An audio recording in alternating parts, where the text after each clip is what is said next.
On the evening of May 28, 2023, 29-year-old Giulia Tramontano vanished without a trace. 7 months pregnant, she stopped responding to calls and messages from loved ones. The first person to report her disappearance was the man she lived with, Alexander Impagnatiello. He insisted that when he returned home from work, he found the apartment empty and had no idea where his partner could have gone. From the very beginning, there were too many unusual details in this case. Giulia had left behind most of her personal belongings, and her plans for the near future gave no indication that she intended to disappear. As investigators began piecing together her last known activities, they uncovered even more troubling facts. The night before she went missing, Giulia had sent messages to her mother, Loredana Femiano, and a close friend, revealing that she had had a serious argument with Alexander. She was deeply upset and wrote that the situation was causing her a great deal of distress. But the most important question remained unanswered: what really happened that fateful evening? If Giulia had truly left the house on her own, why had no one seen her since?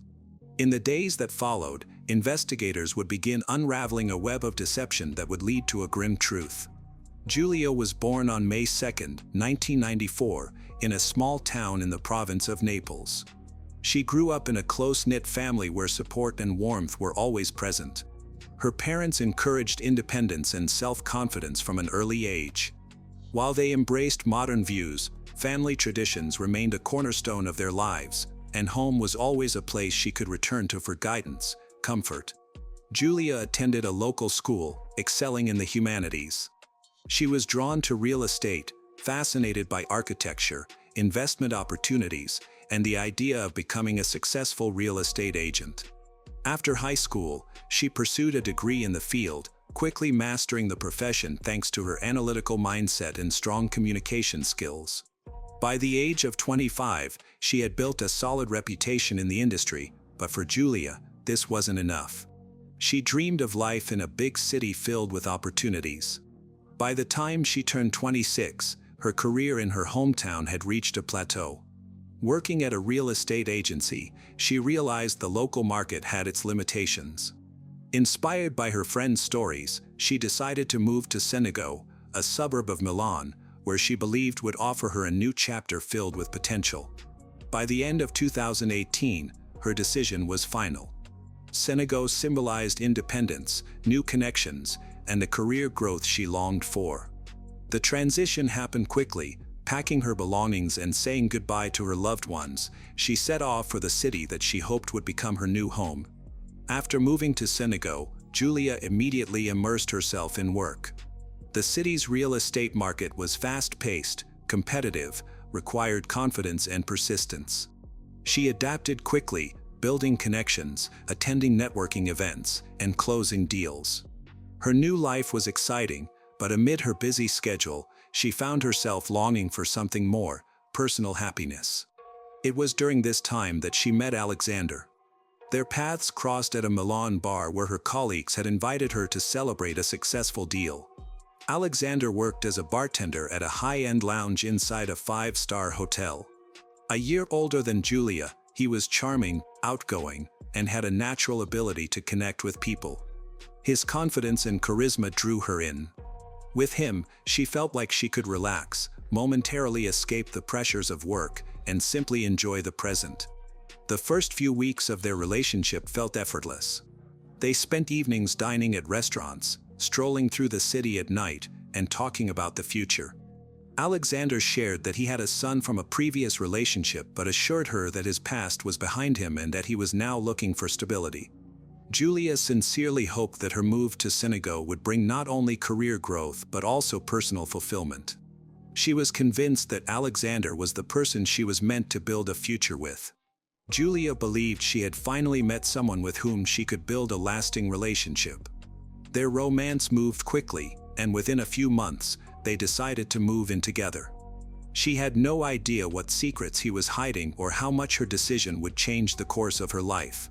Tensions in Giulia's relationship with Alexander were growing. She felt that something was wrong, but she couldn't pinpoint the issue. As time went on, the discomfort increased, while Alexander continued to act as if everything was normal. By the end of 2022, Julia noticed changes in her body, constant fatigue, strange cravings, and a missed period led her to suspect that something was different. Not wanting to wait any longer, she bought a pregnancy test. She then realized she was pregnant. This news brought mixed feelings. She had always wanted a family, but the past few months with Alexander had been challenging. Nonetheless, she knew she needed to tell him in person. Nervously, Julia chose the right moment to share the news. She had thought about various possible reactions: surprise, joy, maybe even fear, but Alexander's expression was unreadable. After a few seconds of silence, he finally asked one question: "Are you sure?" Julia felt a chilling distance in his demeanor. He showed no curiosity and asked no questions about how far along she was or how she was feeling. His indifference was impossible to ignore. In the days that followed, he never brought up the topic again. No discussions about the future, no interest in upcoming doctor's visits. Julia felt abandoned but held on to hope that in time he would come to terms with the situation. The new year began, but Alexander's attitude remained unchanged. More and more, Julia found herself spending evenings alone, contemplating her future. She kept working, trying to focus on other things, but an uneasy feeling grew inside her. Meanwhile, Alexander's double life took an unexpected turn. In early 2023, he learned that his other partner, Allegra Syria, was also expecting. The news caught him completely off guard. Just like Julia, Allegra had no idea that another woman was in her life. She truly believed she and Alexander were in a committed relationship. Unlike Julia, however, Allegra was unsure whether she wanted to continue the pregnancy. Alexander convinced Allegra that having a child wasn't the right decision at that moment. He assured her that he would support whatever choice she made, but strongly implied that ending the pregnancy would be for the best. Allegra hesitated for a long time but eventually agreed. Alexander accompanied her to the medical procedure, ensuring that this chapter was closed. He hoped that with Allegra's pregnancy no longer an issue, he could now focus on dealing with what he saw as his bigger problem: Julia's decision to have the baby. Unlike Allegra, Julia was determined to continue her pregnancy. Despite his emotional distance, Alexander repeatedly tried to persuade her to reconsider, but Julia refused to change her mind. For her, this was a conscious and personal decision. She knew that her relationship with Alexander was falling apart, but she was prepared to raise the baby on her own. What she didn't realize was that this choice would become a turning point in her life. After Julia refused to terminate the pregnancy, Alexander realized he was losing control of the situation. Her firm decision disrupted his plans and forced him to look for another way to free himself from what he saw as a problem. He had begun systematically researching poisons. He scoured the internet for methods to cause harm without raising suspicion, analyzing which substances were both effective and difficult to detect. His research covered chemical compounds found in household products, plant-based toxins, and even highly dangerous substances like cyanide. However, most of the options he found were either too difficult to obtain or left clear traces in the body. Eventually, he settled on rodenticides, products designed to eliminate rodents. These were widely available over the counter and wouldn't raise any red flags. He also found information suggesting that certain types worked slowly, causing internal bleeding, weakness, and anemia symptoms that could easily be mistaken for pregnancy complications. After, Alexander began putting his plan into action. He started adding small amounts of the toxic substance to Julia's food and drinks, hoping that her health would gradually decline. Within weeks, she began experiencing unusual symptoms: constant exhaustion, dizziness, nausea, and sharp abdominal pain. Julia confided in her friends about how unwell she felt but assumed it was just part of the pregnancy. She had no idea that something much more sinister was happening. Alexander closely monitored her condition, expecting the effects to intensify, but the poison wasn't working as quickly as he had hoped. Frustrated, he continued to try increasing its dosage, but the results were still disappointing. Julia still felt sick, but her body was fighting back, and the pregnancy was progressing. This infuriated Alexander. His original plan had failed, and now he was forced to consider another way out. Alexander was accustomed to being in control of situations. He skillfully crafted his lies, knowing exactly what to say to persuade each woman to accept his version of reality. Julia thought he was merely going through a tough time and believed he would eventually come to terms with the pregnancy. Allegra, meanwhile, was convinced that his past relationship had ended long ago. But one misstep shattered his carefully maintained facade. The first sign of trouble for Allegra was how uncomfortable Alexander became whenever his past was mentioned. He avoided talking about his life before they met, never shared his social media accounts, and didn't mention his ex. Initially, this didn't seem suspicious, but over time, the inconsistencies began to accumulate. The turning point occurred when she accidentally discovered recent photos on his phone, images of him with Julia. Their expressions and body language indicated that their relationship was still very much alive. Allegra didn't want to leap to conclusions, so she started observing him more closely and taking mental notes. He frequently left in the evenings, saying he was working late, but his co-workers at the hotel disclosed that he had actually clocked out early. At times, he wouldn't answer his phone, only to later offer excuses that didn't quite make sense. When Allegra confronted Alexander about the photos, he responded immediately. He accused Julia of being unable to accept their breakup and spreading the pictures to make him feel guilty. Allegra wanted to trust his explanation, but it felt off to her. As she asked more questions, Alexander's answers became less convincing. Realizing he was losing control, he quickly changed his story. He claimed that Julia not only refused to move on but had also faked her pregnancy to try to keep him. In a last-ditch effort to support his lie, Alexander even created a fake DNA test. He modified a file he found online and presented it as evidence that he was not the child's father. Although Allegra initially believed him, her doubts persisted. She couldn't shake the feeling that there was more to the story than she knew. A few days later, Allegra decided to investigate for herself. While Alexander was sleeping, she took his phone, found Julia's number, and sent her a message. Julia replied almost immediately, and her tone wasn't one of revenge, rather, she was also seeking answers. The next day, Allegra proposed they meet in person. Both women realized that this conversation had the potential to change everything. On May 27, 2023, they agreed to meet at Armani Hotel where Allegra worked, feeling a mix of tension and determination. Allegra was still unaware of the full extent of Alexander's betrayal, while Julia was shocked to learn that the man she had envisioned a future with was living a double life.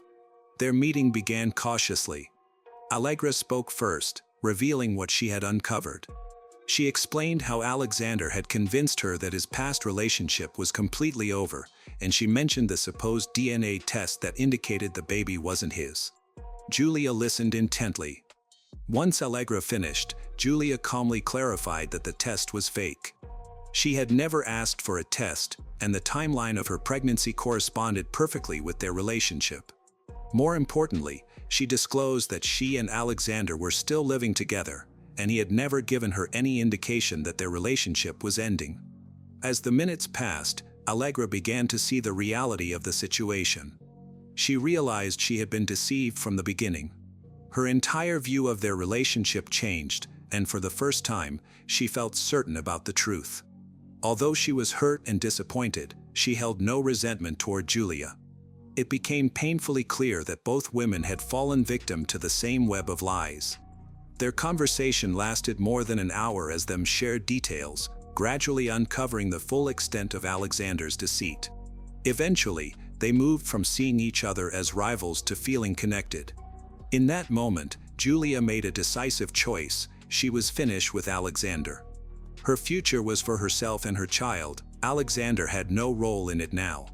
Upon returning home, Julia confronted Alexander right away, revealing that she knew everything and that their relationship was over. He initially denied everything and then became defensive, accusing her of intruding into his private matters. However, Julia disregarded his excuses, firmly stated that she was leaving for Naples and didn't want any further contact with him. That evening, she texted her mother and sister to explain her decision. They fully supported her and offered assistance in any way they could. Julia reassured them, saying she needed to handle a few things in Milan first but would be home in a few days. After their conversation, Alexander realized he had lost control. Everything he had concealed was now revealed. Julia knew the truth about his double life, his lies, and his manipulation. She no longer trusted him or listened to his words. She had made a firm decision to leave him. That day, the tension between them reached. Julia ignored all of Alexander's attempts to engage her. She focused solely on packing her belongings, showing no emotion. Her silence only intensified his frustration. Alexander pleaded with her, insisting she was making a mistake, declaring his love, and urging her to reconsider, but Julia remained silent. His anger escalated as he raised his voice in desperation, seeking any reaction from her. When he realized she had made up her mind, a wave of uncontrollable rage consumed him. In a moment of blind fury, he grabbed a knife from the counter and attacked. Julia had no opportunity to defend herself. The assault was swift and precise. But for Alexander, it was not enough to stop there. Driven by panic and fear of being exposed, he continued his assault, losing all sense of restraint. Realizing he needed to eliminate the evidence, he dragged her to the bathroom. He poured alcohol over her and set her on fire, hoping the flames would destroy any evidence. However, the fire only caused burns and did not fully consume. Frantically, he grabbed rags, cleaning supplies, scrubbing the blood from the floor, walls, and furniture. Despite his efforts, the stains persisted. The apartment still resembled a crime scene. He understood that he couldn't completely erase what had happened, but he believed he could find a way to avoid being held responsible. Having failed to destroy the evidence through fire, he needed a new strategy. His first step was to stage her disappearance, making it seem like Julia had left on her own. He took her phone, began messaging her family and friends. Knowing they would be concerned if she suddenly went missing, he crafted messages to imply she had chosen to leave. He sent a brief, vague text to her mother, stating that she needed some time alone.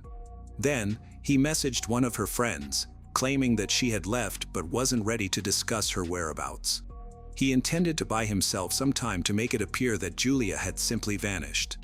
However, his plan didn't stop there.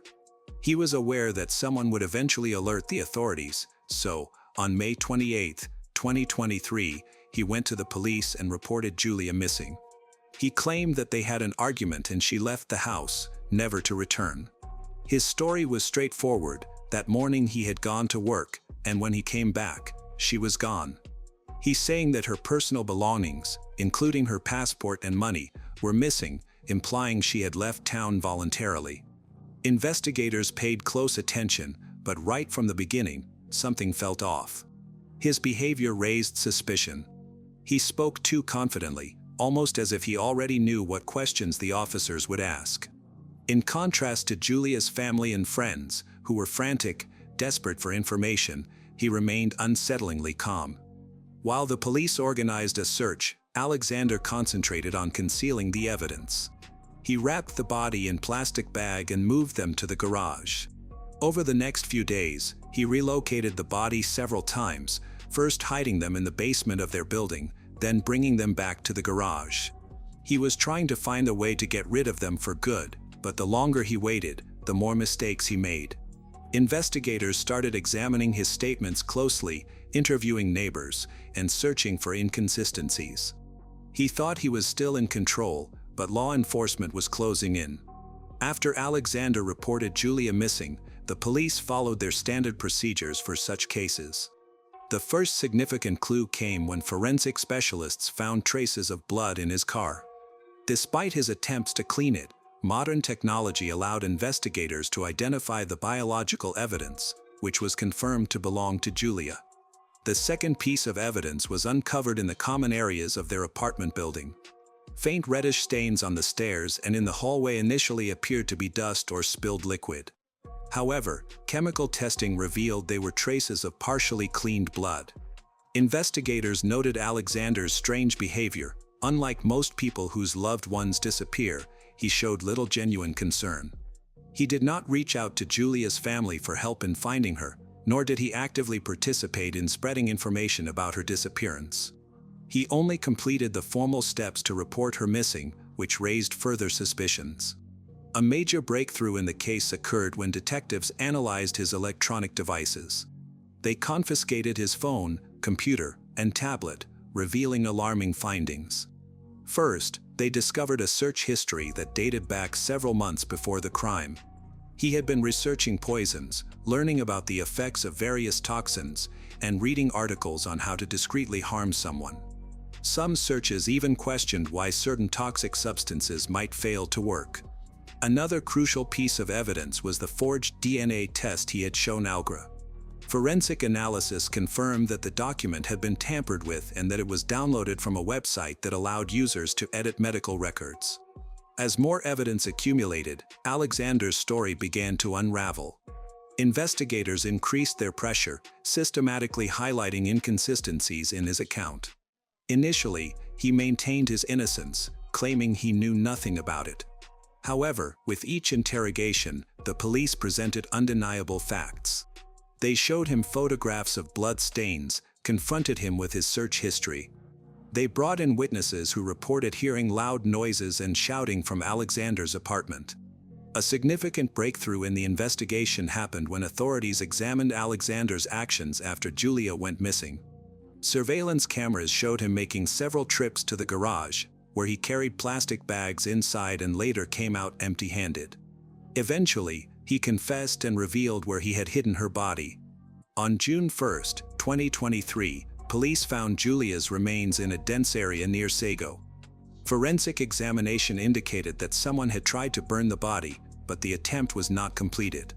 Despite his efforts to conceal the truth, experts were able to determine how she died and gather conclusive evidence linking him to the crime. The tragic death of Giulia Tramontano shocked people all over Italy, a country where gender-based violence is a serious issue. After Alexander was arrested, protests began nationwide. Women filled the streets, carrying signs and demanding stricter punishments for domestic violence. Memorial marches took place in cities like Milan, Naples, and Rome, calling for systemic changes to better protect vulnerable individuals.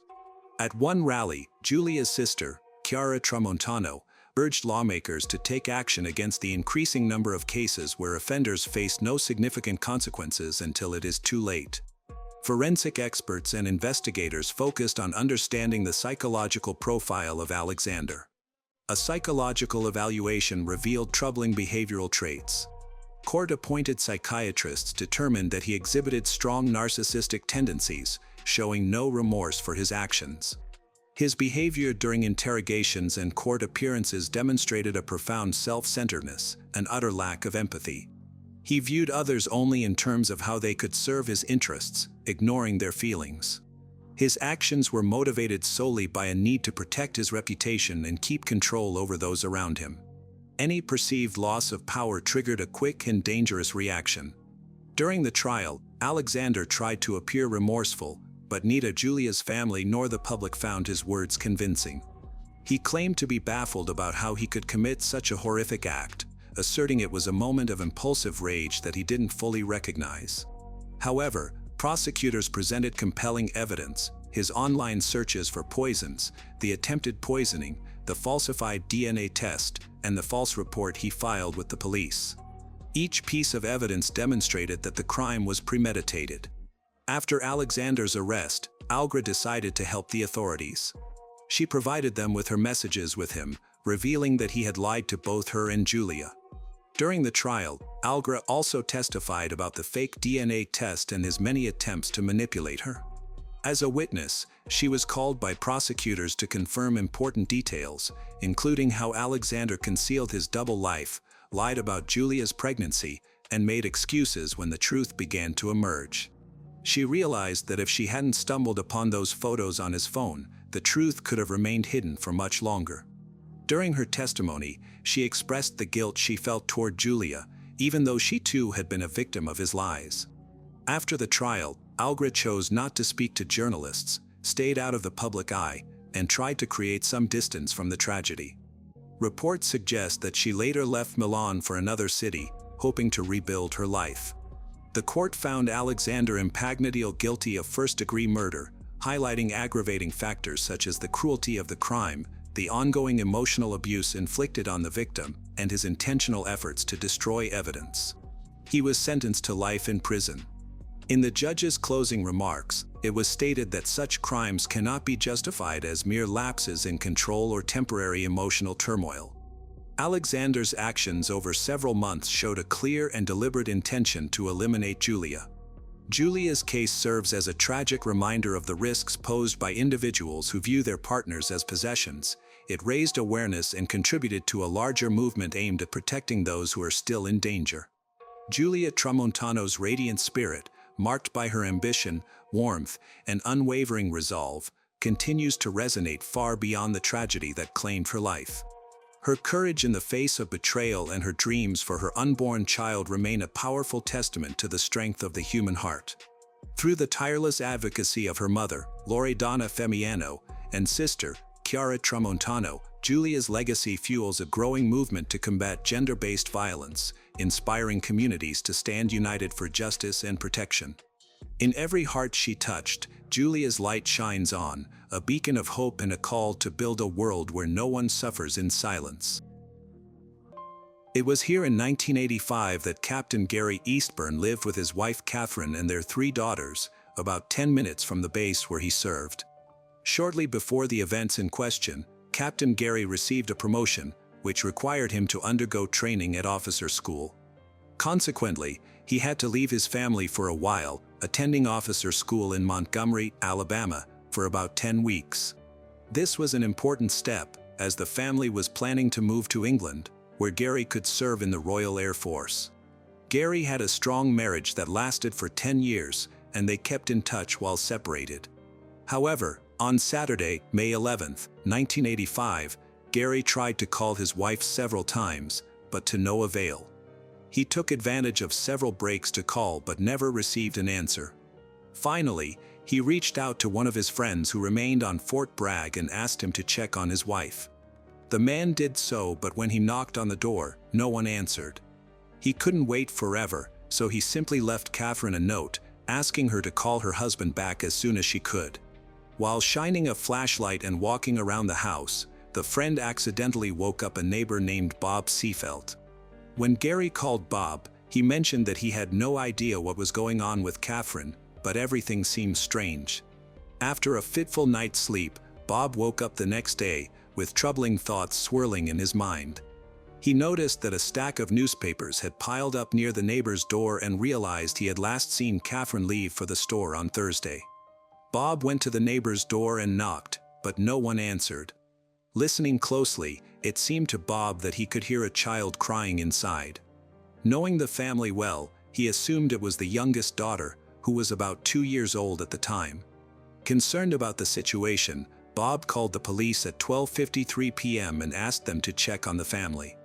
When the patrolman arrived at the scene, they began the standard procedure and shone his flashlight through the windows. They saw the baby in a crib, appearing pale and emaciated.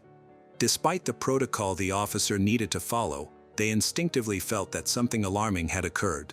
A patrolman immediately cut through the window screen and entered the house. Upon entering, he saw the baby girl, who was alive but in dire condition. Later, authorities reported that a few more hours in that house could have been fatal for her. After handing the baby over to his partner, the patrolman returned inside the house, checking the rooms with his weapon drawn. In the main bedroom, he discovered the lifeless body of 3-year-old Erin Eastburn. A pillow covered the child's face, and it was apparent that her throat had been cut, with her head nearly severed from her body. She lay on the floor next to her parents' bed, where Catherine also lay. A pillow covered Catherine's face as well. When the officer removed it, he saw that her throat was cut, she was naked and had suffered multiple stab wounds, indicating she had been abused. The scene was horrifying, with blood everywhere. The patrolman ran outside, trying to catch his breath. When he was reminded that the family had 3 children, they still needed to find one more child who might be alive and in danger. He returned to the house, found Kara, but there were no signs of life. The 5-year-old had died in the same manner as her mother and sister. When the investigation began, detectives quickly noticed that a similar crime had occurred 15 years earlier involving a military family, the MacDonald family, who were killed in a similar fashion. This crime was committed by a military man, a husband and father named Jeffrey.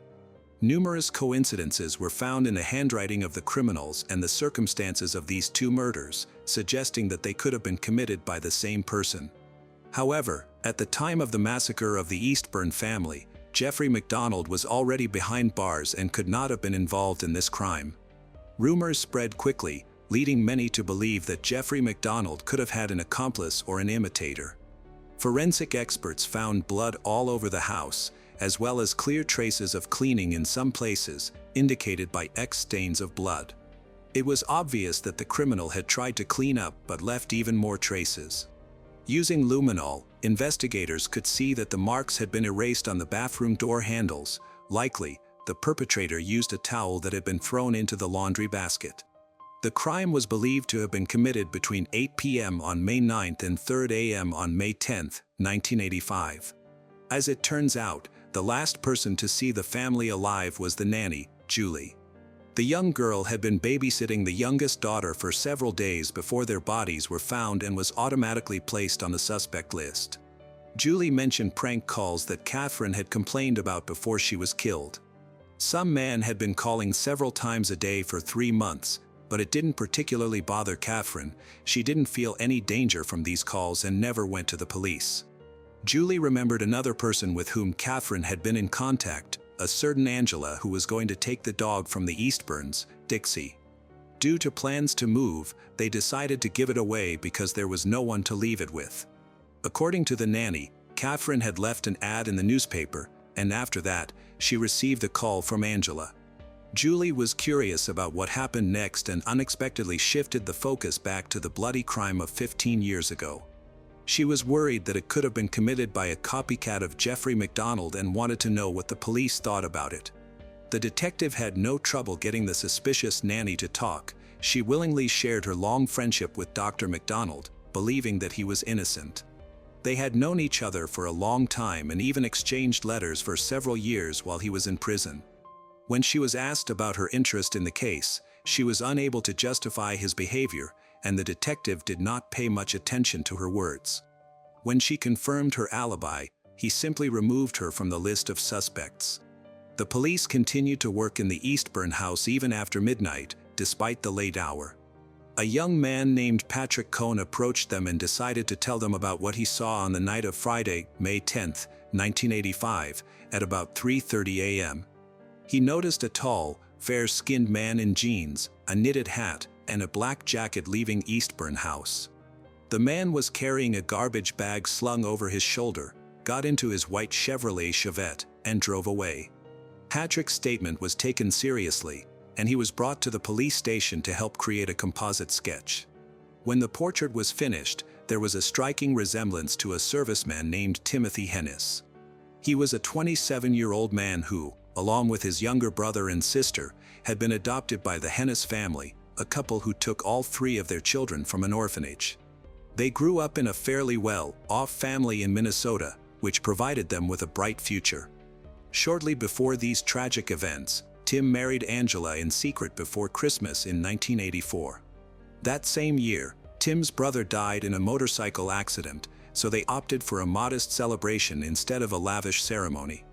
A couple of years later, they had a daughter, Christina. Tim admitted that he was familiar with the victim, Catherine, but there was a good reason for it. They decided to get dog for company, leading to the contact with the woman from the ad.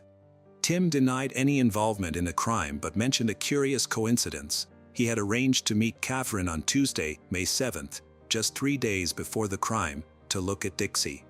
When Tim first met the police, everyone was amazed because he looked exactly like the composite sketch.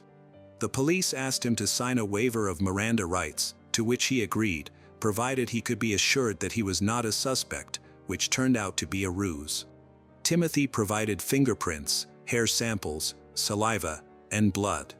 He confirmed that he had indeed met Catherine that Tuesday and had taken her dog, after which they had not seen each other again. Timothy denied any involvement in the crime and provided a detailed account. Witness Patrick was called to identify him, and he pointed to Timothy. Despite Timothy's insistence that he had not been in the area early in the morning of May 10th, suspicions against him grew stronger due to his lack of an alibi. The police did not yet have an arrest warrant, so Timothy was released.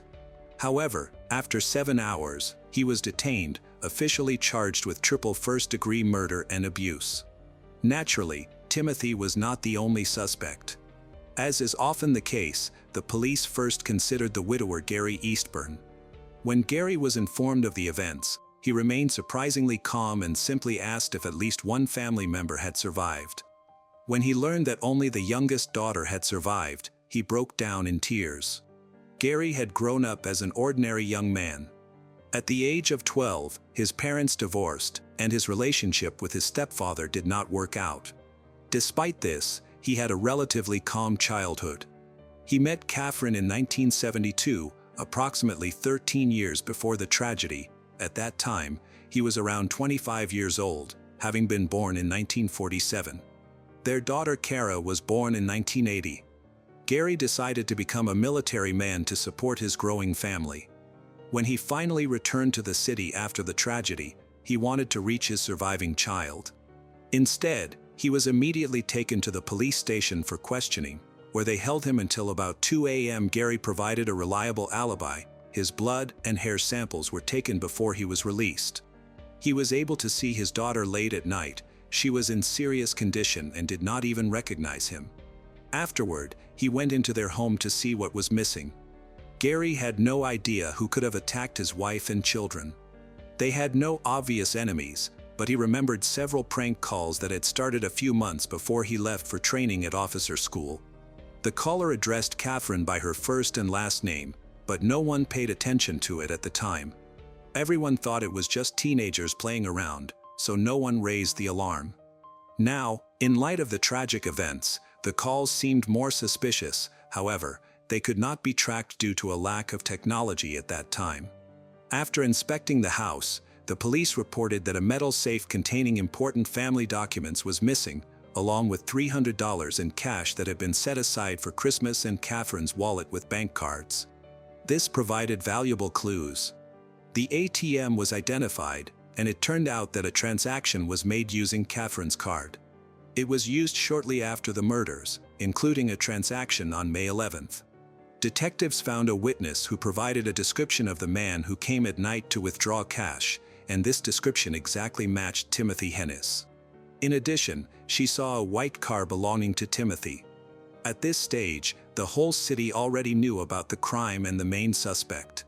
Other witnesses also came forward. Timothy's neighbor saw him burning something in his backyard the day after the murder, likely getting rid of evidence. A local dry cleaner reported that Timothy had brought them a black jacket right after the crime. According to the description, it resembled the clothing that the witness Patrick had described. Timothy was questioned when his ex-wife said he had come to visit her that fateful night.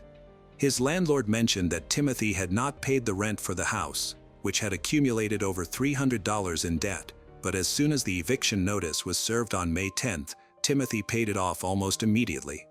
But where did he get the money so quickly? It seemed strange that the same amount disappeared from the home of the murdered family.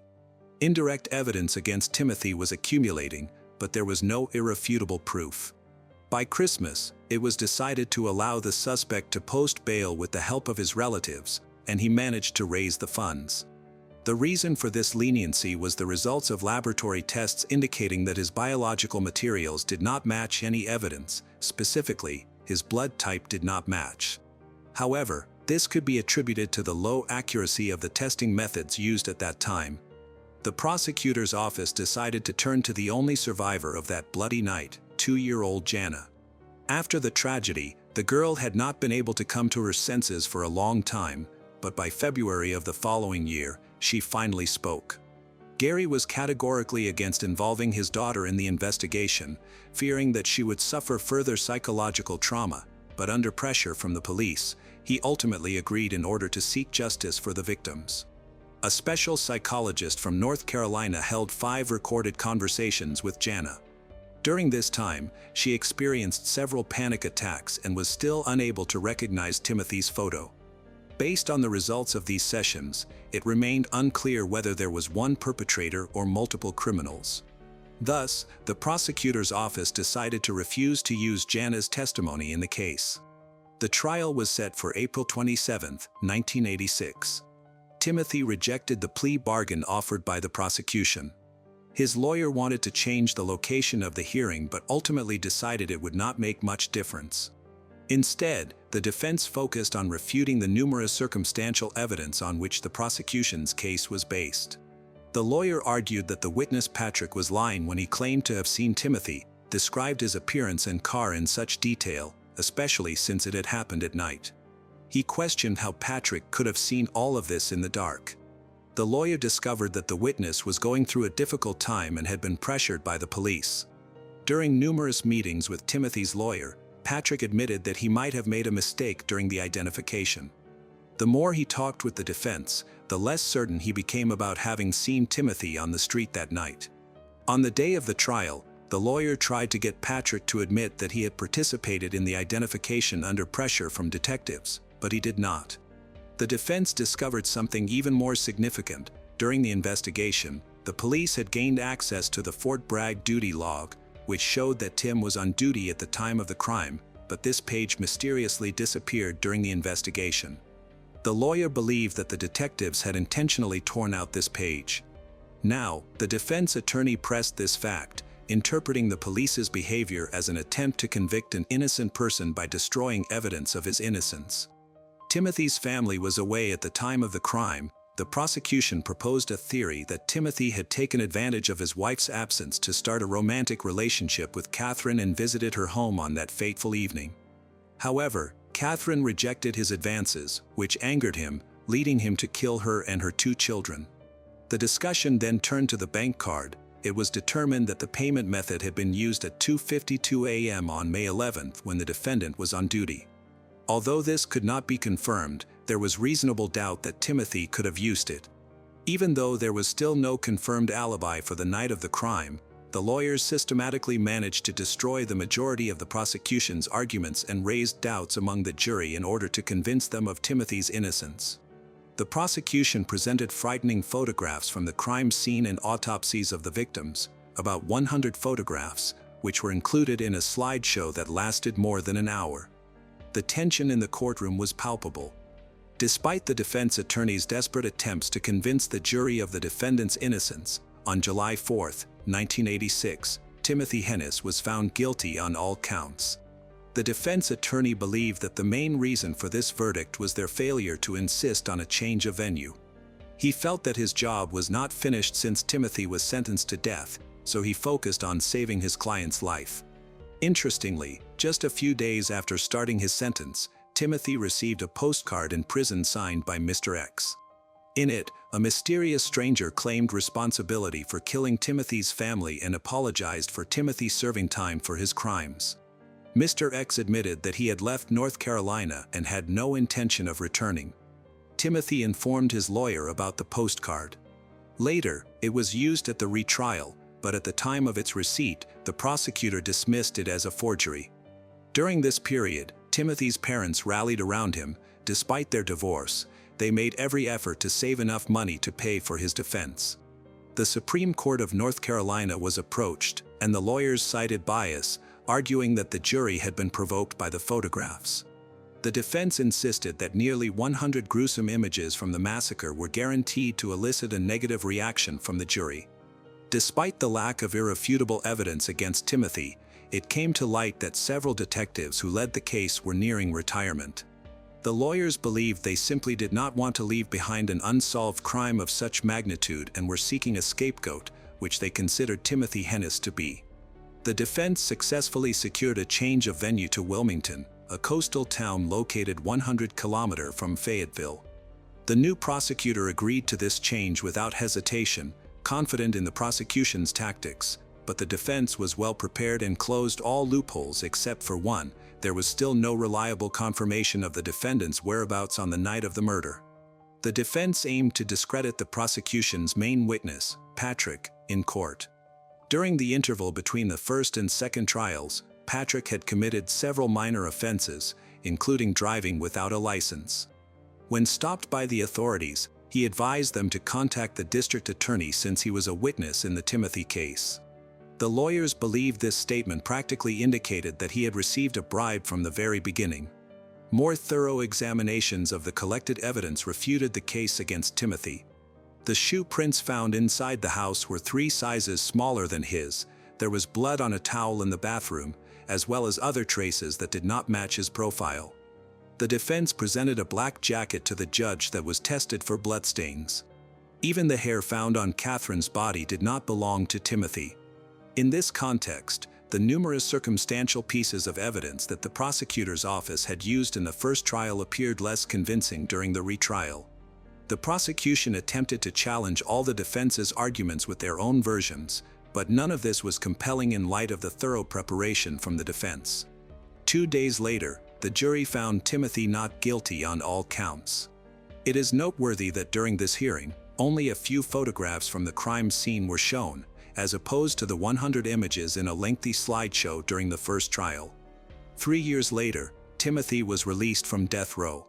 He re-enlisted in military service, served in Saudi Arabia and Somalia, and then returned to the United States.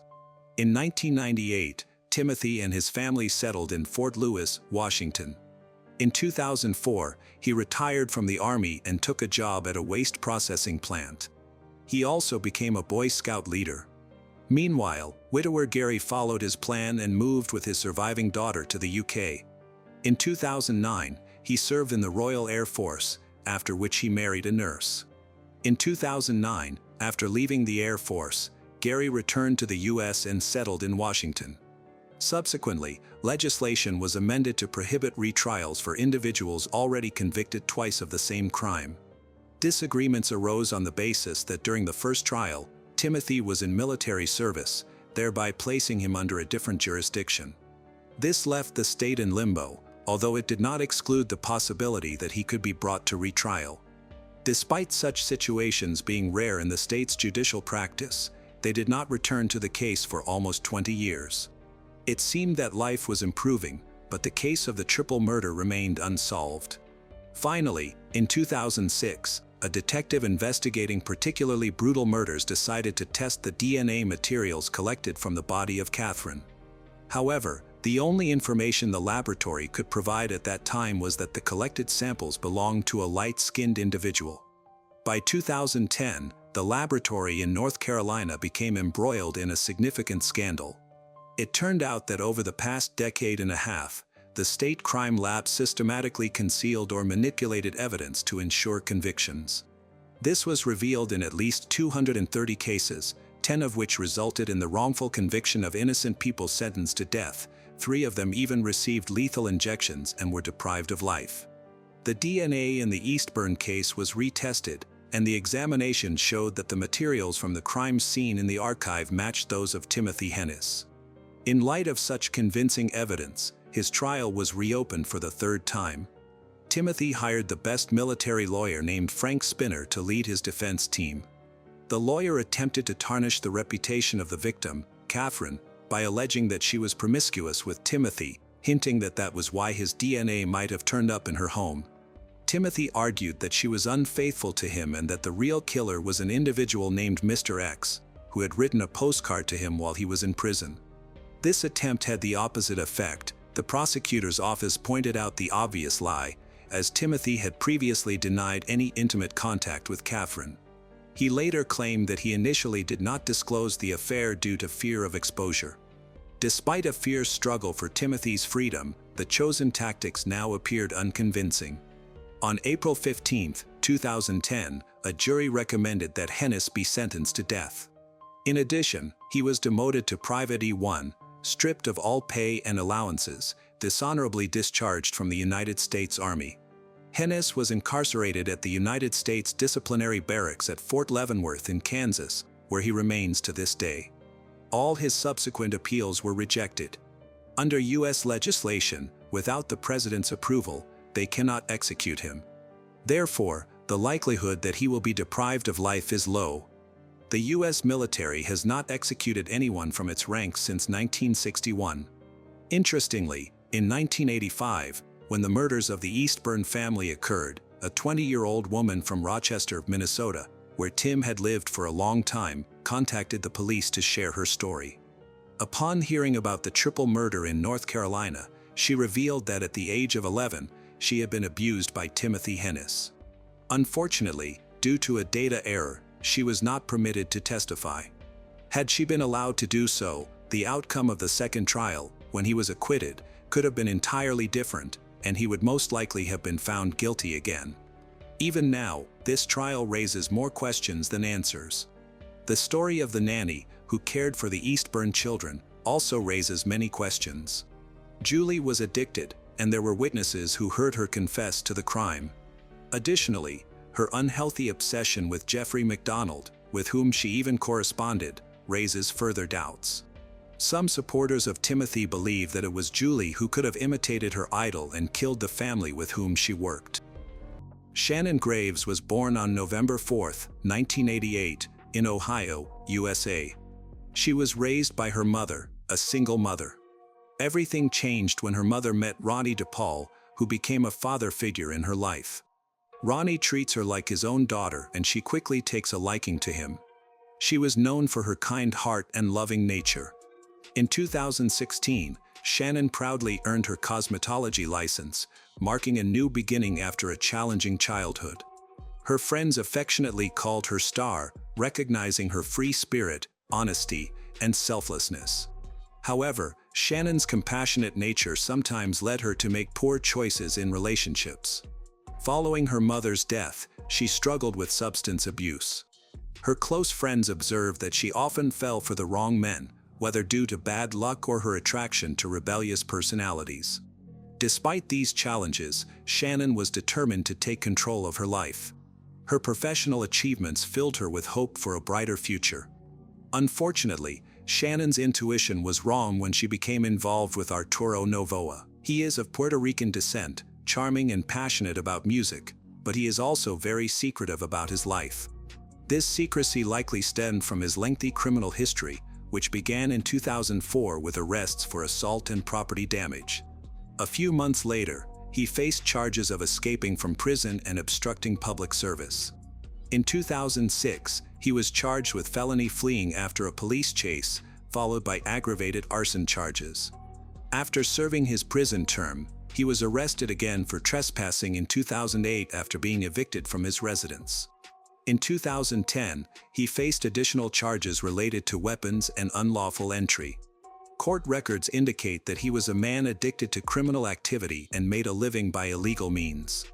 When Shannon and Arturo began dating in the summer of 2016, everything seemed to be going well. She introduced him to her family and started spending more time at his home. That same year, she got a puppy, which brought her joy and companionship. During the holiday season, she celebrated with her family, enjoying food, laughter, and gift exchanges. This gathering would unknowingly be the last time the family would be together. 2 months later, while with Arturo, Shannon briefly encountered her sister, Debbie DePaul. They discussed Debbie's upcoming birthday in March, for which Shannon was already making plans. However, when the day came, she did not attend, an unusual absence. Initially, her family thought she was just busy and would arrive later, but she never came. Alarmingly, she did not call or send a message, not even to wish Debbie a happy birthday. When she also missed the Easter gathering the following month, concern grew. As time passed, her family's anxiety increased. After calling and texting several times without receiving a response, Ronnie attempted to contact Arturo. He claimed that he and Shannon had broken up and that she had moved to Cleveland with someone else. However, when Ronnie and Debbie tried to contact her directly, they were unsuccessful. Determined to find her, they went to her apartment, but found no clues. Her car and phone were there, but her beloved dog was missing. Around this time, Arturo was arrested on charges related to banned substances. In the following weeks, Shannon's family was engulfed in fear and uncertainty. In June, Debbie officially reported her as a missing person to the police. In their report, family members acknowledged Shannon's past struggles with addiction but highlighted that she had never gone this long without contacting them. Authorities requested anyone with information to come forward while they searched hospitals and jails, but there was still no trace of Shannon. Investigators found tracking her whereabouts to be extremely challenging, especially since she had been missing for months. They filed a request for her phone records and began looking into her personal life, noting that she often spent long periods of time with her boyfriend, Arturo, before her disappearance. The police subsequently interviewed Arturo. He recounted the same story he had told Ronnie, adding complexity to the case. Without a clear timeline for Shannon's disappearance, they could not confirm Arturo's alibi. Additionally, there was no evidence of a new boyfriend with whom Shannon had supposedly moved in. As suspicions rose, detectives learned about an ex-boyfriend named John, and considering this lead, they decided to investigate him further. John, a business owner, had a criminal past involving trafficking of banned substances. His incarceration had led to his breakup with Shannon, as her friends remembered how distressed she was upon learning of his conviction. Complicating matters, John had been released from prison shortly before Shannon was reported missing. When police found and interviewed him, he claimed he hadn't seen her since February, when she mentioned getting back together with Arturo. His statement implied that her relationship with Arturo may not have been as perfect as it seemed. Still, John admitted that he had lingering feelings for her at the time of their last conversation. With two potential suspects but no clear evidence, police were having a hard time getting their case off the ground. When Shannon's phone records were finally released, investigators hoped to glean vital information. Unfortunately, these records only confirmed that she had gone to work as usual in late February before her phone was suddenly turned off. The number had since been reassigned to someone else, and around that same time, all activity on her credit cards also came to a halt. The investigators had no idea that the answer to the case was about to emerge, but in the most frightening way. On July 30th, a man from Youngstown called 911 to report a shocking discovery. He told the operator that he had found human remains inside black garbage bags, and most disturbingly, the head was missing. Upon receiving the signal, rescue workers notified the police, who quickly arrived at the home of the caller, Kenny Eschenbaugh, and his wife, Jill. While forensic experts investigated the remains, Kenny and Jill were brought in for questioning. According to their testimony, the freezer containing the body parts belonged to a friend. A week prior, this friend had asked Kenny and Jill to store it in their basement, claiming it was filled with meat he didn't want to spoil. On July 29th, Jill decided to cook spaghetti and meatballs for dinner and thought she could use some meat from the freezer, planning to replace it later. However, when she approached the freezer, she found it locked. Assuming their friend was just being eccentric, she used a screwdriver to pry it open. To her horror, instead of meat, she found bags filled with what turned out to be human remains. Feeling nauseated, she quickly shut the freezer and called for Kenny. Together, they cautiously opened one of the bags and discovered a human foot. Since Kenny and Jill's stories matched perfectly when questioned separately, they were quickly ruled out as suspects. Investigators then turned their attention to the friend who had left the freezer in their home, named Anthony Gonzalez. Kenny explained that he had met Anthony 4 years earlier through a mutual friend, bonding over their shared interest in music. Although they hung out occasionally, Kenny found Anthony to be unpredictable and sometimes aggressive. Despite being cooperative, the identity of the victim remained a mystery until forensic experts discovered a scorpion tattoo on one of the feet, matching a tattoo belonging to Shannon, a woman who had recently disappeared. While more tests were planned, it increasingly appeared that the remains belonged to her. This left investigators with a concerning question: how and when was Shannon placed in the freezer?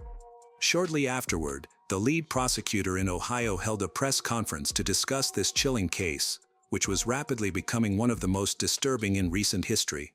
Although the medical examiner couldn't determine the cause of death without the victim's head, Shannon was positively identified through fingerprint analysis. Her family was heartbroken to learn the truth about their beloved daughter, discovering that her fate was far worse than they had ever imagined.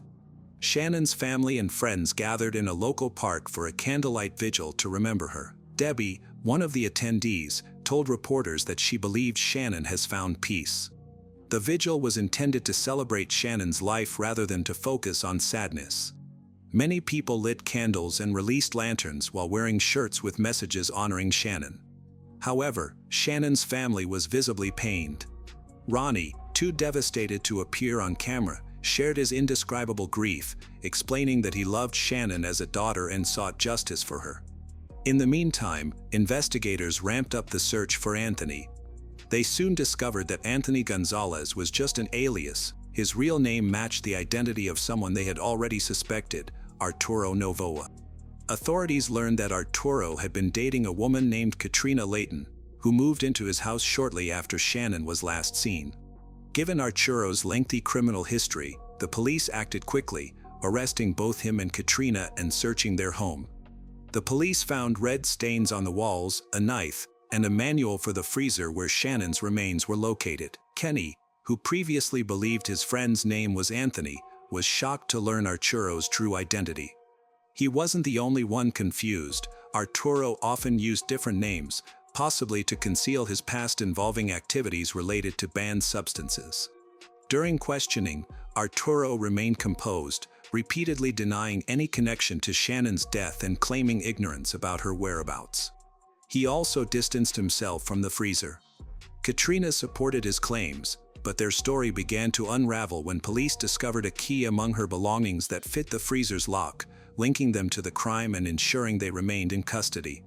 As the investigation continued, Shannon's ex-boyfriend John played a crucial role in uncovering additional information. He spoke to Shannon's friends and learned about a bonfire attended by Arturo. A witness reported that Arturo used the fire to burn personal items and, when questioned, he claimed they were Shannon's clothes, which he burned as revenge for alleged infidelity. That night, he was with his friend Andrew Herman, and they both continued to burn clothing. Investigators later searched the bonfire site and found remnants, including a bracelet that belonged to Shannon. As the investigation progressed, authorities contacted a woman named Jamie, who knew Andrew and his wife, Michelle Eilenfeld. Jamie reveals that Arturo and Katrina were behind Shannon's murder, while Andrew helped handling the body of her body. Jamie stated that Katrina had harbored jealousy towards Shannon for a long time, and that Shannon felt the same way about her. The situation became more complicated when neighbors reported seeing Katrina walking Shannon's dog and using her credit card to make small purchases, suggesting that Katrina had taken over a part of her life. Amid these incidents, Ronnie passed away unexpectedly without witnessing justice. Debbie, overwhelmed with sorrow, sought therapy while caring for her younger brother and Shannon's cherished dog. Meanwhile, Andrew and Michelle were placed in pretrial detention. Authorities gathered a wealth of evidence that Michelle had threatened witnesses, interfered with the investigation, and covered up the crime. As the case went to the jury, the truth of what happened became clearer. On February 24, 2017, Arturo killed Shannon, likely with Katrina present. He later called Andrew to assist him in handling the body. They disposed of her head, stored other body parts in their freezer, and discarded some remains in an undisclosed location that authorities have yet to find. The prosecutor stated that Arturo was merely a small-time dealer of banned substances, acting out of jealousy over Shannon's finances. Katrina, on the other hand, wanted Shannon to keep her distance so she could pursue a relationship with Arturo. Facing the death penalty, the four defendants ultimately accepted plea deals. Arturo Novoa received a life sentence for murdering Shannon. Katrina Layton was sentenced to 18 years, Andrew Herman to 12 years, and Michelle Eilenfeld to 2 years. Arturo attempted to appeal his sentence, but it was upheld. To keep the memory of Shannon alive, Debbie created a social media page dedicated to her younger sister, where she frequently shares pictures of her pet dog. She frequently visits Shannon's grave, where she has established a special ritual. After cutting the grass, Debbie spray paints a large pink heart next to the headstone, which was Shannon's favorite color. In a local interview a few years later, Debbie recalled the devastating call she received about the partial discovery of Shannon's remains. Currently, the investigators who helped convict Arturo are still searching for the missing parts of Shannon's remains. Debbie remains hopeful that they will be found someday as she continues to honor her sister's memory through her dedicated online tribute.